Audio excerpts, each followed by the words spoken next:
In fact తల్లిదండ్రులు బిడ్డలు పక్కన పెట్టి భార్య భర్తల దగ్గర ఇంకా ఎక్కువ. అందుకని వివాహము ఒక వ్యక్తి జీవితాన్ని మేలుగా చేయొచ్చు, లేకపోతే నాశనం చేయొచ్చు. అందుకని ఎవరిని వివాహం చేసుకుంటామో చాలా ముఖ్యం. స్వభావం చూసి చేసుకోవాలి, బుద్ధులు ఎలా ఉన్నాయో చూడాలి. ఆ వ్యక్తి దేవుణ్ణి ఎరిగి ఉన్నాడా, దేవుని రక్తంలో కడగబడి ఉన్నారా, ఫలిస్తున్నారా అనేది పరీక్షించాలి. చూసి అందుకని తెలియజేయబడుతున్న వాక్యంలో ఆత్మ ఫలము ఫలించని వ్యక్తిని దేవుడు తునీకరిస్తాడు. వివాహ జీవితంలో చూసినప్పుడు భార్య భర్తలు ఒకరినొకరు సహించాలంట, భరించాలంట. You see let's me put it practical.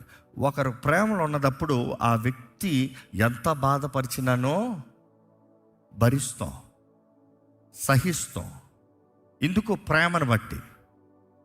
అదే వ్యక్తి పైన ద్వేషం వచ్చిందనుకో, అసహ్యం వచ్చిందనుకో, ఏమాత్రం సహిస్తారా, భరిస్తారా? విడాకులు తీసిన వారిని అడగండి. ఎందుకంటే ఒకప్పుడు ప్రేమించి పెళ్లి చేసుకున్న వారే ఉండొచ్చు, ఆ వ్యక్తి ఆ రీతిలో ఉండొచ్చు. కానీ నువ్వు ప్రేమ అన్న లెన్స్ పెట్టుకున్నావు కాబట్టి ఆ వ్యక్తి ఎంత చెడ్డోడైనా నీకు మంచోళ్ళలాగే కనబడ్డాడు.